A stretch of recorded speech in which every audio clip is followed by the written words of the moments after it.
Chairman of Rajya Sabha. Rajya Sabha का chairman कौन होता है? बड़ा simple, vice president. Vice president is the ex officio chairman of Rajya Sabha. जो भी वाइस प्रेसिडेंट की तरह से इलेक्ट होगा वो ऑटोमेटिकली राज्यसभा का चेयरमैन बन जाएगा। अब राज्यसभा के चेयरमैन के लिए कोई अलग से इलेक्शन नहीं हो रहा, वाइस प्रेसिडेंट का इलेक्शन हो रहा है, जो वाइस प्रेसिडेंट बना वो राज्यसभा का चेयरमैन भी बन जाएगा। वैसे ही इसको रिमूव करने के लिए भी राज्यसभा में कोई अलग से प्रोसीजर नहीं होता। वाइस प्रेसिडेंट के तौर पे जिस टाइम पे रिमूव कर दिया जाएगा उस पॉइंट ऑफ टाइम पे चेयरमैन के तौर पे भी रिमूव हो जाएगा। बड़ा सिंपल सा कॉन्सेप्ट है। अच्छा, वाइस प्रेसिडेंट के बारे में अपन ने बात कर ली है, अपन ने इलेक्शन पे भी बात की है प्रेसिडेंट के। मैं जानना चाह रहा हूँ कि वाइस प्रेसिडेंट को इलेक्ट करने के लिए जो इलेक्टोरल कॉलेज होता है उसके मेंबर्स कौन लोग होते हैं? Please let me know in the comment section. बड़ा सिंपल, चेयरमैन कौन है राज्यसभा का? Vice president, ex officio chairman होता है, और इसको अलग से कोई रिमूव नहीं करते कि चेयरमैन के तौर पर रिमूव कर दें। वाइस प्रेसिडेंट के तौर पर जैसे रिमूव हो जाएगा वैसे ही ये चेयरमैन के तौर पर भी रिमूव हो जाएगा।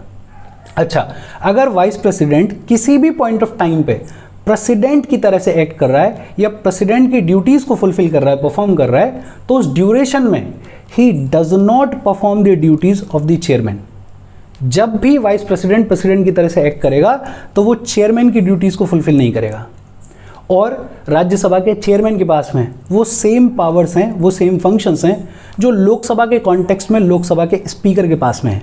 जैसे लोकसभा के स्पीकर के पास में पावर है कि वो ऑर्डर और डेकोरम को मेंटेन करता है, वैसे ही चेयरमैन का काम है राज्यसभा के ऑर्डर और डेकोरम को मेंटेन करना। लोकसभा के स्पीकर के पास में होता है कास्टिंग वोट टाई के केस में, वैसे ही राज्यसभा के चेयरमैन के पास में होता है कास्टिंग वोट टाई के केस में। मतलब सारे पावर्स, सारे फंक्शंस सेम वही हैं जो लोकसभा के कॉन्टेक्स्ट में लोकसभा के स्पीकर के पास में होता है, एक्सेप्ट दो अलग पावर्स हैं। एक अपन ने पढ़ा था कि जब भी कभी प्रेसिडेंट जॉइंट सिटिंग बुलाते हैं लोकसभा और राज्यसभा की, तो उस जॉइंट सिटिंग को प्रिसाइड कौन करता है? लोकसभा का स्पीकर करता है। इससे चेयरमैन का कोई लेना देना नहीं है। जॉइंट सिटिंग को प्रिसाइड कौन करेगा? लोकसभा का स्पीकर। और दूसरा, जब भी कोई बिल लाया जाता है तो वो बिल मनी बिल है या नहीं है ये डिसाइड कौन करता है? ये भी डिसाइड लोकसभा का स्पीकर करता है, और लोकसभा का स्पीकर उसका जो भी डिसीजन है वो फाइनल होता है। मनी बिल को मनी बिल कहने में या नहीं कहने में भी राज्यसभा के चेयरमैन का कोई रोल नहीं है। इनफैक्ट जब अपन मनी बिल पढ़ेंगे तो अपन पढ़ेंगे कि मनी बिल को इंट्रोड्यूस भी सिर्फ लोकसभा में ही किया जा सकता है। हमने पढ़ा था कि लोकसभा का स्पीकर जो होता है वो लोकसभा के मेंबर्स में से ही इलेक्ट किया जाता है, लेकिन राज्यसभा का chairman is not a member of Rajya Sabha. ये अपने को पता है क्योंकि vice president is the chairman, और वाइस प्रेसिडेंट किसी भी हाउस ऑफ पार्लियामेंट का मेंबर नहीं होता है, अपने को पता है। लेकिन हाँ, अगर राज्यसभा में किसी बिल पे, किसी क्वेश्चन पे टाई हो जाएगा वोटिंग में, तो casting vote, tie breaker vote डालने की पावर होती है चेयरमैन के पास में। बेसिक बात की अपन ने क्या कहा कि राज्यसभा का चेयरमैन वाइस प्रेसिडेंट होता है। जो भी वाइस प्रेसिडेंट के तौर पर इलेक्ट हो जाएगा वो एक्स ऑफिशियो चेयरमैन बन जाता है राज्यसभा का। रिमूव करने के लिए भी कोई अलग से प्रोसीजर नहीं है। अगर वाइस प्रेसिडेंट के तौर पर रिमूव कर दिया गया तो चेयरमैन भी नहीं रहेगा। सेम पावर्स हैं, सेम फंक्शंस हैं जैसे लोकसभा के कॉन्टेक्स्ट में लोकसभा के स्पीकर के होते हैं, लेकिन दो में डिफरेंस है, एक्सेप्ट टू। कौन कौन से? एक तो कभी भी अगर लोकसभा और राज्यसभा की जॉइंट सिटिंग होगी तो उसको प्रिसाइड कौन करता है? लोकसभा का स्पीकर।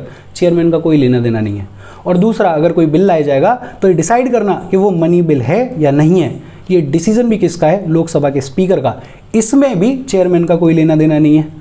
और तीसरा, लोकसभा का स्पीकर लोकसभा का मेंबर होता है, लेकिन चेयरमैन जो है वो राज्यसभा का मेंबर नहीं होता है। इसके अलावा जब भी कभी भी रिमूवल का रेजोल्यूशन, या ये कहें कि वाइस प्रेसिडेंट को रिमूव करने के लिए रेजोल्यूशन कंसिडरेशन में है, तो ही cannot preside over the sitting of the house. House के सेटिंग को प्रिसाइड नहीं कर सकते हैं तब जब वाइस प्रेसिडेंट को रिमूव करने का रेजोल्यूशन हाउस के अंदर है। Though he may be present and speak in the house but without voting. Present हो सकता है, हाउस में बोल सकता है, लेकिन प्रिसाइड नहीं कर सकता। और एक चीज़ और, क्योंकि चेयरमैन जो है वो राज्यसभा का मेंबर नहीं होता, या फिर ये कह दें कि वाइस प्रेसिडेंट राज्यसभा का मेंबर नहीं होता, तो फर्स्ट इंस्टेंस नॉर्मल वोटिंग के टाइम पे भी वोट डालने का अधिकार नहीं होता है चेयरमैन को। लोकसभा का स्पीकर अगर उसको रिमूव करने का रेजोल्यूशन लोकसभा के कंसिडरेशन में है तो वो कास्टिंग वोट नहीं डाल सकता, लेकिन नॉर्मल वोट डाल सकता है, ये अपन ने पढ़ा हुआ है। बट राज्यसभा के चेयरमैन के कॉन्टेक्स्ट में ये सही नहीं है। कास्टिंग वोट डाल सकता है राज्यसभा का चेयरमैन, लेकिन जब रिमूवल का रेजोल्यूशन कंसिडरेशन के अंडर है तो नॉर्मल केस में वोटिंग नहीं डाल सकता। नॉर्मल वोटिंग तो डाल ही नहीं सकता क्योंकि राज्यसभा का मेंबर नहीं है। बात अगर की जाए सैलरी और अलाउंस की, तो चेयरमैन की सैलरी और अलाउंस कौन डिटरमाइन करता है? पार्लियामेंट करता है। And it is charged on the consolidated fund of India. Consolidated fund of India पे चार्ज होती है। इसका सीधा सा मतलब क्या है कि पार्लियामेंट के एनुअल वोट की ज़रूरत नहीं होती, पार्लियामेंट से हर साल पूछने की ज़रूरत नहीं होती, कंसोलिडेटेड फंड ऑफ इंडिया से सैलरी मिलेगी ही मिलेगी। ये बात हुई चेयरमैन ऑफ द राज्यसभा के बारे में। इसमें जो दो इंपॉर्टेंट चीज़ें याद रखने वाली हैं वो है इलेक्शन, और वो इलेक्शन कैसा है? जैसा वाइस प्रेसिडेंट का होता है। और दूसरा रिमूवल, और रिमूवल भी कैसा है? जैसा वाइस प्रेसिडेंट का होता है। मतलब वाइस प्रेसिडेंट ही है तो उसका इलेक्शन और उसका रिमूवल अगर आपको पता है तो आपको पता है कि चेयरमैन को कैसे रिमूव किया जा रहा है। वाइस प्रेसिडेंट के तौर पे ही रिमूव किया जा रहा है, अलग से चेयरमैन को रिमूव नहीं कर रहे हैं। और इसके बाद बात आती है डेप्यूटी चेयरमैन ऑफ राज्यसभा। और डेप्यूटी चेयरमैन को राज्यसभा ही इलेक्ट करती है अपने ही मेंबर्स में से। Deputy chairman is elected by the Rajya Sabha from its members itself. अगर किसी भी पॉइंट ऑफ टाइम पे डेप्यूटी चेयरमैन का ऑफिस वेकेंट है तो बड़ा सिंपल है, राज्यसभा किसी दूसरे मेंबर को इलेक्ट कर लेगी और डेप्यूटी चेयरमैन बना देगी। डेप्यूटी चेयरमैन को कौन इलेक्ट कर रहा है? राज्यसभा ही कर रही है और अपने ही मेंबर्स में से कर रही है। अगर किसी भी पॉइंट ऑफ टाइम पे ऑफिस वेकेंट है तो राज्यसभा किसी दूसरे मेंबर को इलेक्ट कर लेगी। बड़ा सिंपल है। यूजुअली डेप्यूटी चेयरमैन राज्यसभा में बना रहता है during the tenure of Rajya Sabha. हालांकि ये स्टेटमेंट पूरी तरह से करेक्ट नहीं है क्योंकि Rajya Sabha is a permanent house, लेकिन हाँ सिंपल लैंग्वेज में ये कहें तो 6 साल के लिए जो डेप्यूटी चेयरमैन है वो डेप्यूटी चेयरमैन बना रहता है। लेकिन 3 ऐसे सिनेरियोज हैं जहां डेप्यूटी चेयरमैन का जो ऑफिस है वो पहले भी वेकेंट हो सकता है। उनमें से पहला क्या है? He ceases to be a member of Rajya Sabha. किसी भी कारण की वजह से अगर वो राज्यसभा का मेंबर ही नहीं रहा है तो डेप्यूटी चेयरमैन भी नहीं रह सकता। अगर वो अपनी इच्छा से रिजाइन कर दे, और रिजाइन किसको करेगा? रिजाइन करेगा चेयरमैन को। किसको देगा रेजिग्नेशन? चेयरमैन को देगा। या फिर राज्यसभा चाहे तो रिमूव भी कर सकती है, और रिमूव करने के लिए क्या करना पड़ेगा? रेजोल्यूशन लाना पड़ेगा और उसे पास करना पड़ेगा by a majority of all the then members of Rajya Sabha, that is effective majority. और इफेक्टिव मेजॉरिटी अपने को पता है क्या होती है। Effective majority total strength of the house minus vacancies, और ये जो मेजॉरिटी है ये मिल जाए तो रिमूवल का रेजोल्यूशन पास हो जाएगा। फॉर एग्जांपल राज्यसभा की टोटल स्ट्रेंथ है 245 और मान लेते हैं कि 45 जो है वो उस टाइम पे वैकेंसी है, तो इफेक्टिव मेजॉरिटी कितनी हो जाएगी? 200 की इफेक्टिव मेजॉरिटी कितनी है? 101। अगर 101 वोट मिल गए तो रेजोल्यूशन पास हो जाएगा। लेकिन एक चीज़ और ध्यान रखनी है, इफेक्टिव मेजॉरिटी से पहले 14 डेज का एडवांस नोटिस भी देना पड़ेगा। रिमूवल के लिए चाहिए इफेक्टिव मेजॉरिटी और 14 दिन पहले नोटिस भी देना पड़ता है। अच्छा, किसी भी पॉइंट ऑफ टाइम पे अगर चेयरमैन का ऑफिस वेकेंट है या चेयरमैन एब्सेंट है तो डेप्यूटी चेयरमैन जो है वो राज्यसभा के चेयरमैन के तरह से एक्ट करता है और चेयरमैन की ड्यूटीज़ को फुलफिल करता है, परफॉर्म करता है। बेसिक बातचीत है। कौन इलेक्ट कर रहा है डेप्यूटी चेयरमैन को? राज्यसभा कर रही है, अपने ही मेंबर्स में से कर रही है। अगर किसी भी पॉइंट ऑफ टाइम पे डेप्यूटी चेयरमैन का ऑफिस वेकेंट होता है तो बड़ा सिंपल है, राज्यसभा किसी दूसरे मेंबर को इलेक्ट कर लेगी और डेप्यूटी चेयरमैन बना देगी। यूजुअली राज्यसभा के टेन्योर के दौरान डेप्यूटी चेयरमैन अपने ऑफिस में बना रहता है, लेकिन 3 ऐसे सिनेरियोज हैं जहां वो पहले भी ऑफिस को वेकेंट कर सकता है। उसमें एक तो ये है कि राज्यसभा का मेंबर ही नहीं रहा किसी भी कारण की वजह से, तो डेप्यूटी चेयरमैन भी नहीं रह सकता। खुद अपनी इच्छा से रिजाइन कर दिया, और रिजाइन किसको करेगा? चेयरमैन को करेगा। या फिर राज्यसभा ने रिमूव कर दिया, और रिमूव करने के लिए क्या करना पड़ेगा? इफेक्टिव मेजॉरिटी से रेजोल्यूशन पास करना पड़ेगा और 14 डेज का एडवांस नोटिस देना पड़ेगा। अगर किसी भी पॉइंट ऑफ टाइम पे चेयरमैन का ऑफिस वेकेंट है या चेयरमैन एब्सेंट है तो डेप्यूटी चेयरमैन चेयरमैन की तरह से एक्ट करता है, उसकी ड्यूटीज़ को परफॉर्म करता है। इसके अलावा अपने को सुनने में ऐसा लगता है कि चेयरमैन डेप्यूटी चेयरमैन, कहीं डेप्यूटी चेयरमैन चेयरमैन का सबॉर्डिनेट तो नहीं है, बट ऐसा है नहीं। Deputy chairman is not subordinate to chairman, he is directly responsible to the house. एक चीज़ और ध्यान रखना कि डेप्यूटी चेयरमैन अगर किसी भी पॉइंट ऑफ टाइम पे चेयरमैन की तरह से एक्ट कर रहा है तो उसके पास में वो सारी पावर्स हैं जो चेयरमैन को मिलती हैं चेयरमैन के तौर पे। अच्छा, डेप्यूटी चेयरमैन अगर चेयरमैन की तरह से एक्ट कर रहा है तो while presiding over the house he cannot vote in the first instance, he only exercises a casting vote. अगर डेप्यूटी चेयरमैन चेयरमैन की तरह से एक्ट कर रहा है तो फर्स्ट इंस्टेंस जो नॉर्मल वोटिंग होती है उसमें वोट नहीं डाल सकता है, लेकिन हाँ कास्टिंग वोट डालेगा। अगर टाई हो गया है तो टाई को ब्रेक करने के लिए जो वोट डाला जाता है कास्टिंग वोट, वो जरूर डालेगा। और ये अपने को पता है कि डेप्यूटी चेयरमैन तो राज्यसभा का मेंबर होता है ना, तो जब नॉर्मल वोटिंग होगी, फर्स्ट इंस्टेंस पे वोटिंग होगी तो डेप्यूटी चेयरमैन भी पार्टिसिपेट करता है। लेकिन डेप्यूटी चेयरमैन अगर चेयरमैन की तरह से एक्ट कर रहा है तो फर्स्ट इंस्टेंस वाला वोट नहीं डालेगा, टाई के सिनेरियो में कास्टिंग वोट डाल सकता है। लेकिन अगर डेप्यूटी चेयरमैन के रिमूवल का रेजोल्यूशन राज्यसभा के कंसिडरेशन में है तो ही can not preside the sitting of the house. अगर रिमूव करने का रेजोल्यूशन राज्यसभा के कंसिडरेशन में है तो डेप्यूटी चेयरमैन हाउस के सिटिंग को प्रिसाइड नहीं कर सकता, दो ही मे बी प्रेजेंट हो सकता है। When chairman presides over the house the deputy chairman is like any other ordinary member of the house. जब चेयरमैन राज्यसभा को प्रिसाइड कर रहा होता है तो डेप्यूटी चेयरमैन किसी भी दूसरे मेंबर के जैसा होता है, किसी भी दूसरे मेंबर की तरह हाउस में पार्टिसिपेट करेगा, हाउस के प्रोसीडिंग्स में पार्टिसिपेट करेगा, बोलेगा, फर्स्ट इंस्टेंस में वोट डालेगा, सारे काम नॉर्मल मेंबर की तरह से करेगा। डेप्यूटी चेयरमैन की सैलरी और डेप्यूटी चेयरमैन के अलाउंसेस कौन डिटरमाइन करता है? पार्लियामेंट करता है।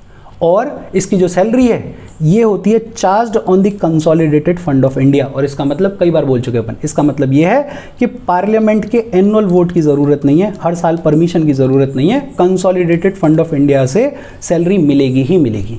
और ये बात हुई डेप्यूटी चेयरमैन की। इसके बाद आता है panel of vice chairperson of Rajya Sabha. एक बार आगे बढ़ने से पहले फटाफट से रिवाइज करते हैं अपन ने शुरू से क्या पढ़ा है। देखो, अपन ने बात करी चेयरमैन के बारे में। वाइस प्रेसिडेंट जो है वो एक्स ऑफिशियो चेयरमैन होता है राज्यसभा का, अपने को पता है। वाइस प्रेसिडेंट को जैसे इलेक्ट किया जाता है वैसे इलेक्ट किया जाएगा और जो वाइस प्रेसिडेंट बन जाएगा वो चेयरमैन की तरह से काम करेगा। अलग से रिमूव करने की ज़रूरत नहीं है चेयरमैन को। वाइस प्रेसिडेंट के तौर पे अगर कोई इंसान रिमूव हो गया तो वो चेयरमैन भी नहीं रह सकता। लोकसभा के स्पीकर के पास में जो भी पावर्स हैं, जो भी फंक्शंस हैं, वही same powers same functions Rajya Sabha के चेयरमैन के पास में होती हैं। सिर्फ दो फ़र्क हैं। एक फ़र्क ये है कि अगर ज्वाइंट सिटिंग बुलाई गई है लोकसभा और राज्यसभा की तो ज्वाइंट सिटिंग को प्रिसाइड कौन करेगा? लोकसभा का स्पीकर। और अगर कोई बिल लाया गया है तो ये डिसाइड करना कि वो बिल मनी बिल है या नहीं है, वो भी किसका प्रिविलेज है? लोकसभा के स्पीकर का। इन दोनों केसेस में राज्यसभा के चेयरमैन का कोई लेना देना नहीं है। राज्यसभा का चेयरमैन राज्यसभा का मेंबर नहीं होता, ये अपने को पता है। इसके अलावा अपन ने बात की कि अगर किसी भी पॉइंट ऑफ टाइम पे चेयरमैन को रिमूव करने का रेजोल्यूशन या ये कहें कि वाइस प्रेसिडेंट को रिमूव करने का रेजोल्यूशन कंसिडरेशन के अंडर है तो ही can not preside over the sitting of the house. House की सिटिंग को प्रिसाइड नहीं कर सकता जब उसके रिमूवल का रेजोल्यूशन कंसिडरेशन में। Though he may be present, he may speak in the house but without voting. Voting का राइट नहीं है क्योंकि राज्यसभा का मेंबर ही नहीं है। सैलरी और अलाउंसेस कौन डिटरमाइन करता है? पार्लियामेंट। और किस पे चार्ज होता है? Consolidated fund of India. इसके अलावा अपन ने बात की डेप्यूटी चेयरमैन ऑफ राज्यसभा के बारे में। और डेप्यूटी चेयरमैन ऑफ राज्यसभा को इलेक्ट कौन करता है? राज्यसभा इलेक्ट करती है, अपने ही मेंबर्स में से इलेक्ट करती है। अगर किसी भी पॉइंट ऑफ टाइम पे डेप्यूटी चेयरमैन का ऑफिस वेकेंट हो जाए तो राज्यसभा किसी दूसरे मेंबर को इलेक्ट कर लेगी। यूजुअली राज्यसभा की लाइफ 6 साल तक डेप्यूटी चेयरमैन अपने ऑफिस में बना रहता है, लेकिन 3 ऐसे सिनेरियोज हैं जब पहले भी ऑफिस वेकेंट हो सकता है। वो 3 सिनेरियोज कौन से हैं? एक तो राज्यसभा का मेंबर ही ना रहे किसी भी कारण की वजह से, दूसरा अपनी इच्छा से रिजाइन कर दे, और रिजाइन किसको करेगा? चेयरमैन को करेगा। या फिर राज्यसभा रिमूव कर दे, और रिमूव करने के लिए क्या करना पड़ेगा? इफेक्टिव मेजॉरिटी से रेजोल्यूशन पास करना पड़ेगा प्लस 14 डेज का एडवांस नोटिस देना पड़ेगा। अगर किसी भी पॉइंट ऑफ टाइम पे चेयरमैन का ऑफिस वेकेंट है या एब्सेंट है तो डेप्यूटी चेयरमैन की तरह से एक्ट करता है, उसकी ड्यूटीज़ को परफॉर्म करता है। फिर अपन देख रहे हैं कि ये जो डेप्यूटी चेयरमैन है ये चेयरमैन का सबऑर्डिनेट नहीं है, in fact he is directly responsible to the house. अगर किसी भी पॉइंट ऑफ टाइम पे डेप्यूटी चेयरमैन की तरह से एक्ट कर रहा है तो while presiding over the house he can not vote in the first instance. First instance में नॉर्मल वोटिंग में वोट नहीं डाल सकता, लेकिन हाँ कास्टिंग वोट होता है, टाई ब्रेक वाला जो वोट होता है वो होता है। अगर रिमूवल का रेजोल्यूशन कंसिडरेशन में है तो सिटिंग ऑफ द हाउस को प्रिसाइड नहीं कर सकता, चाहे चेयरमैन का ऑफिस वेकेंट हो चाहे चेयरमैन एब्सेंट हो, कोई फर्क नहीं पड़ता। फिर अपन ये कह रहे हैं कि चेयरमैन जब भी हाउस को प्रिसाइड करता है तो डेप्यूटी चेयरमैन किसी भी नॉर्मल मेंबर के जैसा होता है। सैलरी और अलाउंसेस कौन फिक्स करता है? पार्लियामेंट करता है। कहाँ चार्ज है? कंसोलिडेटेड फंड ऑफ इंडिया पे। इसके बाद आ रहा है panel of vice chairperson of Rajya Sabha. इनकी बात की गई है रूल्स ऑफ राज्यसभा में। रूल्स ऑफ राज्यसभा में बताया गया पैनल ऑफ वाइस चेयरपर्सन के बारे में। चेयरमैन जो है वो नॉमिनेट करता है। पहली बात याद रखी जाए, चेयरमैन तो खैर वाइस प्रेसिडेंट होता ही है, तो वाइस प्रेसिडेंट का इलेक्शन होता ही है। डेप्यूटी चेयरमैन इसको भी कौन इलेक्ट करता है? राज्यसभा इलेक्ट करती है अपने ही मेंबर्स में से। लेकिन पैनल ऑफ वाइस चेयरपर्सन को इलेक्ट नहीं किया जाता, नॉमिनेट किया जाता है। और कौन नॉमिनेट करता है? चेयरमैन करता है। चेयरमैन करता है राज्यसभा के मेंबर्स में से ही एक पैनल ऑफ वाइस चेयरपर्सन को नॉमिनेट। अच्छा, इनका काम क्या है? इनका मेन काम ये है कि अगर किसी भी पॉइंट ऑफ टाइम पे चेयरमैन और डेप्यूटी चेयरमैन एब्सेंट हैं तो इनमें से कोई भी एक इंसान हाउस की सिटिंग को प्रिसाइड करता है। अभी जुलाई की न्यूज़ है, जुलाई में 4 विमेंस को पैनल ऑफ वाइस चेयरपर्सन के लिए नॉमिनेट किया गया है। और पहली बार हिस्ट्री में ऐसा हुआ है हमारी कंट्री की में कि 50-50% विमेन और मैन दोनों की इक्वल रिप्रेजेंटेशन है in the panel of vice chairperson of Rajya Sabha. 4 women है और 4 ही मैन है आज की डेट में। लेकिन ये ध्यान रखा जाए कि अगर चेयरमैन और डेप्यूटी चेयरमैन दोनों का ऑफिस वेकेंट है किसी भी कारण की वजह से, तो ये हाउस के सिटिंग को प्रिसाइड नहीं कर सकते हैं। जब एब्सेंट हैं तो कर सकते हैं, लेकिन जब दोनों ऑफिसेज वेकेंट हैं तो फिर प्रिसाइड नहीं कर सकते हैं। वेकेंट वाले केस में क्या होगा, the chairman's duties are to be performed by such member of the house as the president may appoint for the purpose. अगर चेयरमैन और डेप्यूटी चेयरमैन दोनों का ऑफिस वेकेंट है तो पैनल ऑफ वाइस चेयरपर्सन्स, इनका कोई भी मेंबर हाउस की सिटिंग को प्रिसाइड नहीं कर सकता। उस केस में क्या होगा, प्रेसिडेंट किसी मेंबर को अपॉइंट करेंगे और बोलेंगे कि आप चेयरमैन की ड्यूटीज को फुलफिल करो। अच्छा, when a member of the panel of vice chairpersons is also not present, any other person as determined by the house acts as the chairman. और ये बड़ा इम्पॉसिबल सा सिनेरियो बोल रहे हैं। ये कह रहे हैं कि चेयरमैन भी नहीं है अवेलेबल और अपना डेप्यूटी चेयरमैन भी नहीं है अवेलेबल, और ये जो पैनल ऑफ वाइस चेयरपर्सन्स हैं इनमें से भी कोई अवेलेबल नहीं है, तो फिर कौन प्रिसाइड करेगा हाउस को, कौन चेयरमैन की ड्यूटीज़ को फुलफिल करेगा? तो बड़ा सिंपल ये कह रहे हैं कि उस टाइम पे हाउस डिटरमाइन कर लेगा, हाउस बता देगा कि कौन सा इंसान चेयरमैन की तरह से एक्ट करेगा। ये उतना इंपॉर्टेंट टॉपिक है नहीं, लेकिन हाँ बेसिक चीज़ों को याद रखना। और इसके बाद एक टॉपिक है सेक्रेटरीट ऑफ पार्लियामेंट। दोनों हाउसेज, लोकसभा और राज्यसभा, दोनों हाउसेज के कामकाज को देखने के लिए there is a separate secretarial staff, though there can be some post common to both the houses. कुछ पोस्ट ऐसी हो सकती हैं जो दोनों हाउसेज के लिए कॉमन हो, लेकिन हाँ दोनों हाउसेज के कामकाज को देखने के लिए अपना अलग सेपरेट सेक्रेटेरियल स्टाफ होता है। और ये जो स्टाफ है इसको रिक्रूट और इसकी सर्विस कंडीशंस को रेगुलेट कौन करता है? पार्लियामेंट करता है। बड़ी इंपॉर्टेंट चीज़ कि सेक्रेटेरियल स्टाफ के रिक्रूटमेंट और इसकी सर्विस कंडीशंस को रेगुलेट कौन करता है? पार्लियामेंट करता है। The secretariat of each house is headed by the secretary general. ये जो सेक्रेटरीट है दोनों हाउसेस का, इसको हेड करता है सेक्रेटरी जनरल। और ये जो सेक्रेटरी जनरल है ये होता है परमानेंट ऑफिसर, कोई आईएएस ऑफिसर होता है जिसे अपॉइंट किया जाता है as secretary general by the presiding officer of the house. Lok Sabha में स्पीकर और राज्यसभा में चेयरमैन अपॉइंट करते हैं सेक्रेटरी जनरल को, जो कि एक परमानेंट ऑफिसर है। और ये जो सेक्रेटरी जनरल है ये हाउस का जो सेक्रेटरीट है उसका हेड होता है, और इस सेक्रेटरीट में जो भी स्टाफ है उसका रिक्रूटमेंट और उसकी सर्विस कंडीशंस को रेगुलेट कौन करता है? पार्लियामेंट। और ये बात हो गई presiding officers of the parliament के बारे में। कोई डाउट हो please comment. Thank you very much.